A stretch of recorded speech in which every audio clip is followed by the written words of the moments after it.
If you don't know your notes, you don't know SH dash dash exclamation mark and send me home. რაში არის საერთოდ საჭირო იმის ცოდნა, რომ აი გრიფსზე სად რა ნოტი არის? რაში და რატო არის ეს საერთოდ საჭირო? ვიდეოს დასაწყისში მექნება უშველებელი განხილვა იმის თუ რატომ არის ეს საჭირო, რატომ არის ეს აუცილებელი, თუ გინდა გადაახვიო გადი აი დროის აი ამ ნიშნულზე. შემდგომ ავხსნი გრიფსზე ვარჯიშის მეთოდებს, როგორ გაიჯინოს ეს გიტარისტმა გონებაში, ხელებში, რომ აი იცოდეს, რომ აი აქ ეს ნოტია, იქ ეს ნოტია, იქ ეს ნოტია და ამ შემდეგ. და ბოლოს განახებთ პრაქტიკულ მაგალითებს იმის თუ რას ნიშნავს, რომ აი უკვე იცის გიტარისტმა სად რა ნოტია გრიფსზე და როგორ გამოიყენოს ეს რამის შესაქმნელად და როგორ წაადგება ეს მას როგორც მუსიკოსს. ხოლო მას ასე, მოდი დავიწყოთ. გიტარის გრიფსზე ნოტების სოვნა ეს არის მუსიკის თეორიის ერთ-ერთი ფუნდამენტალური ნაწილი გიტარისტისთვის, რომ ვიცოდეთ უბრალოდ სად რა ნოტი არის. ეს ეხმარება გიტარისტს უპირველეს ყოვლისა იმპროვიზაციაში. რომ ვიცოდეთ, რომ აი ზუსტად რა ნოტები ჩაჯდებოდა რამე კონკრეტულ გასაღებში, ესე იგი, რომ ამ ნოტების აღება შეგვიძლია, ის ნოტები არ ჩაჯდებოდა აქ და ასე შემდეგ. აკორდების აწყობაში ეხმარება გრიფსზე ნოტების სოვნა. სიტყვაზე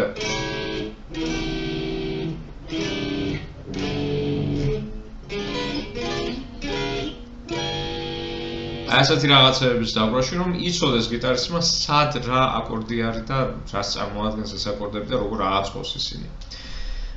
ბენდის წევრებთან კომუნიკაციაში ეხმარება ეს გიტარისტს. სიტყვაზე სარეპეტიციო ვითარება არის და ბასისტი ეუბნება გიტარისტს, რომ მან სოლ დიეზი არა, ფა დიეზი უნდა აიღო. ეგ ნიშნავს იმას, რომ გიტარისტი თუ უკრავს სიტყვაზე აი ეს რაღაცას უნდა იყოს ესეთი რამე უნდა იყოს რეალურად სოლი ჩავანაცვლოთ ფა დიეზით. და ეს ეხმარება ნაწარმოების განსხვავებულ ტონალობებში გაატანაში. სიტყვაზე ვოკალისტი ამბობს იმას, რომ ეს ტონალობა ჩემთვის ძალიან მაღალი არისო და უნდა ჩავწიოთ დაბლაო.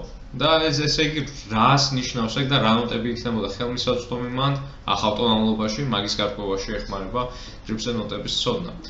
მოკლედ, ძალიან გამოსადეგი არის და მოდი გადავიდეთ ახლა გრიფსზე ნოტების ვარჯიშზე. როგორ ვივარჯიშოთ ეს? ახლა თუ მივხვდით იმას, რომ ეს მნიშვნელოვანია, ეს გვჭირდება, ახლა ვიწყებთ ამის ვარჯიშს.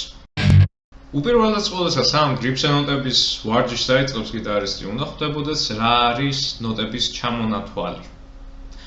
ესე იგი, უნდა ვიცოდეთ ის, რომ დო არის პირველი ნოტი, დოს მერე მოდის დო დიეზ, მერე რე, მერე რე დიეზ, სულ ასე 12 არის.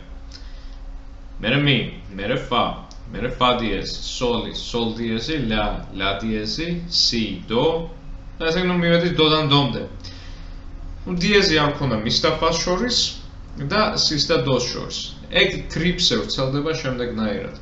ესე იგი, გვაქვს დო, დო დიეზი, რე, რე დიეზი, მი, ფა, ფა დიეზი, სოლ, სოლ დიეზი, ლა, ლა დიეზი, სი, დო.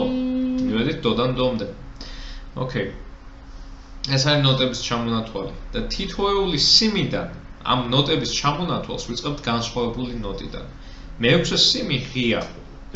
ეს არის ნოტი მი. მის მერე რა ნოტი მოდის?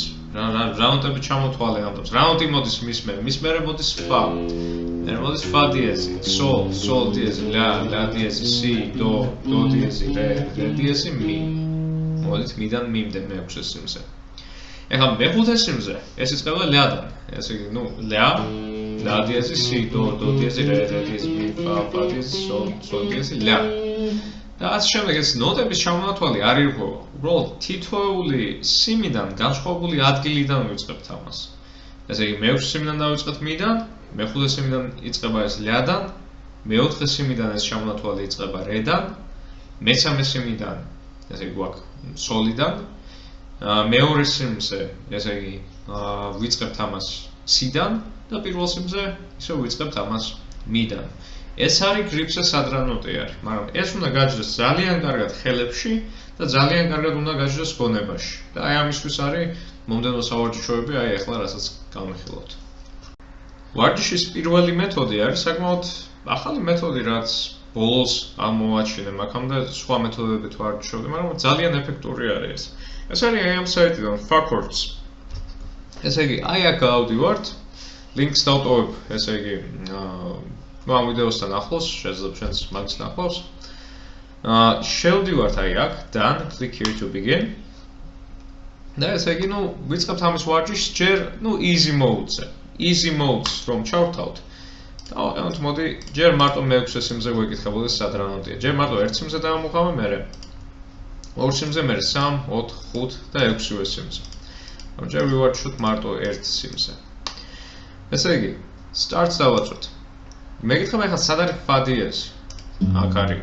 სად არის c? აქ არის. სად არის fa? აქ არის. და ასე შემდეგ, ესე იგი, მეკითხება სად არის c ბემოლი? აქ იქნებოდა.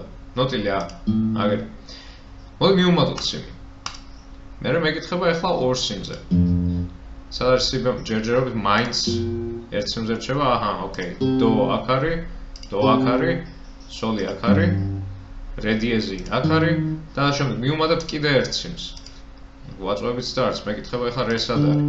და ასე შემდეგ ესე მიუყვებით და ესე ვამბობთ სად რა ნოტი არის გრიფზე. ეს არის ვარჯიშის პირველი მეთოდი. საკმაოდ კარგი სტარტის წერტილი არის, აი აქედან რომ დაიწყო, ურიგო არ იქნებოდა საერთოდ. ვარჯიშის მეორე მეთოდი არის უფრო old school მეთოდი გრიფზე ნოტების დამახსოვრების, რაც პირადად მე ძალიან მომწონს და ძალიან მრავლის მომსწრე იყო ჩემთვისაც. ესე იგი, ფურცელზე გიტარისტი ხატავს, აი ასეთ მონახას, ჩარჩოებს იმის სად რა ნოტი შეიძლება იყოს და აკეთებს აი ასეთ რამეს. გონებას ძაბავს იმაზე, რომ ამოიცნოს აი ზუსტად ერთ კონკრეტულ წერტილში რა ნოტი იქნებოდა. გადათვლის გარეშე, ესე იგი, გადათვლის გარეშე ნიშნავს იმას, რომ აქ თუ იცის რომ არის ლა, მე ლა დიეზი, სი, დო, აი ასე არ მიუყვება. გონებას ძაბავს ერთ კონკრეტულ წერტილზე და ესე იგი ცდილობს ამოიცნოს, ესე იგი მე-5 სიმზე მე-9 ლადი. ეს რა ნოტი არის, რა ნოტი არის, რა ნოტი არის, ეს არის ფა დიეზი. და წერს მან ზუსტად. მე სხვა რომელიმე წერტილს. მაგალითად, აი ამას. ესე იგი, ეს რა არის მე-3 სიმზე მე-8 აი გონებას საბავს რა ნოტი არის მან, რა ნოტი არის მან და ცდილობს რომ არ გადათვალოს ეს ყველაფერი. ესე იგი, აქ იქნება რა ნოტი, აქ იქნება რე დიეზი. და ასე შემდეგ. ესე იგი, აი ასე მიუყვება თითოეული ნოტის დაზაპირებას. ეს არის ვარჯიშის მეორე მეთოდი. მესამე ვარჯიშის მეთოდი არის მეტრონომთან ერთად. აი ეს კი საკმაოდ რთულია, რადგან დროში შეზღუდულები ვიქნებით. როცა კი მეტრონომი დაარტყამს, უნდა ამოვიცნოთ ნებისმიერი ნოტი და აი ამ ნებისმიერ ნოტს, რასაც ამოვიცნოთ, უნდა დაუკრათ 6 სიმზე. მე სხვა ნოტზე გავდივართ და ასე შემდეგ. აი ასე ხდება ამის ვარჯიში. ახლა განახილოთ პრაქტიკაში ეს როგორ გამოიყურება. მაგალითად, ავიღოთ ნოტი სოლი. მოცავთ სოლის ამოცნობა. 3 და ყველგან ვუკრავ სოლს.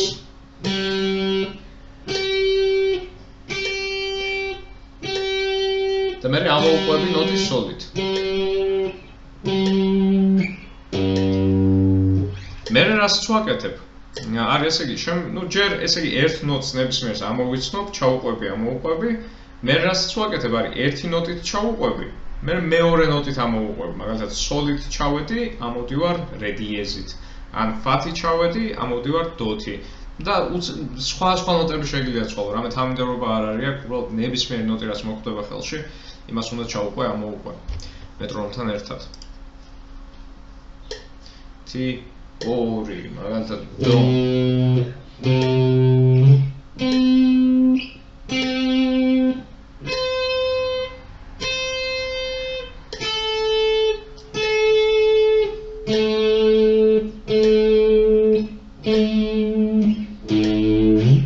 ვუმატებთ აქ მეტრონომის სისწრაფეს, არ ჭირდება აქ რაღაც 360 BPM-ზე რომ დავუკრა.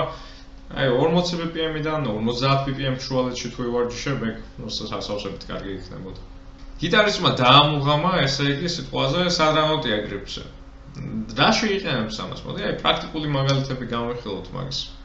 ესე იგი, რაც ხდება არის სიტყვაზე, ბენდთან არის გიტარისტი და ბენდი ამბობს, რომ ეხლა მოდი ეს შემდეგი აკორდია აქ აკორდების პროგრესიაში, მოდი ავიღოთ C bemol minor septi. ესე იგი, პანიკის მაგივრად, რაც უმეტეს შემთხვევაში მოხდებოდა, შეუძლია აიღოს აი ეს, ან შეუძლია აიღოს აი ეს, ან შეუძლია აიღოს აი ეს, და იცის აქ შემავალი ნოტები რო არის C bemol, fa, sol diez და do diez. მაგით იქნება 4-ხმოვანება C bemol minor-ს. ეს ერთი მაგალითი. ამით უკეთესად შეუძლია ბენდის წევრებთან კომუნიკაცია. სიტყვაზე ბენდის წევრი ეუბნება, რომ მან უნდა აიღო დო და არა რე. ესე იგი, იცის, რომ აი აქ პარტიას, რასაც უკრავს, აქ რე თურმე ეშლებოდა, აქ დო უნდა აიღო თურმე და იცის ეს დო და რე სად არის. სიტყვაზე სიმღერა არის გადასატანი განსხვავებულ ტონალობაში. მაგალითად გადასატანია დო მაჟორის გასაღებიდან რე მაჟორის გასაღებში. ესე იგი, იცის, რომ მან შემავალი ნოტები იქნებოდა ფა დიეზი, დო დიეზი. ესე იგი, და ეგ იცის გრიფზე სად არის და როგორ გადაიტანოს ეგ, როგორ მოარგოს გრიფზე მაგას. URG-ს ჩაუჯექი ამას რეკომენდაციას უწევ, რომ აი ეს URG-შო, დღეში რა, 10 წუთი გაწია, გამოწია 15 წუთი და 15 წუთი გასხდეს. ძალიან ბევრი URG-ში ამაზე არ არის საჭირო. თუ გინდა გაარკვიოს ზუსტი URG-ის რუტინა რა არის უმჯობესი რო გქონდეს, მომწერე პირადში 1 საათიანი გაკვეთილი გეკუთვნის ჩემთან სრულიად უფასოდ. არანაირი წინაპირობა არ აქვს მაგას, გავარკვევთ რა დონეზე ხარ, რა სუსტი წერტილები გაქვს, რა მიზნები გაქვს ინსტრუმენტთან მიმართებით და თუ მოგინდება მაგის მიერ გაგრძელება, კი ბატონო, თუ არ მოგინდება 1 საათიანი გაკვეთილი გეკუთვნის სრულიად უფასოდ. მომწერე, ჩემი საკონტაქტო იქნება ამ ვიდეოსთან სადმე ახლოს, აქვე დავტოვებ. Facebook-ზე მომწერე, ან Instagram-ზე, ან რაც არ უნდა იყოს და დავადგათ თავი, ვივარჯიშოთ და მივიდეთ შედეგამდე.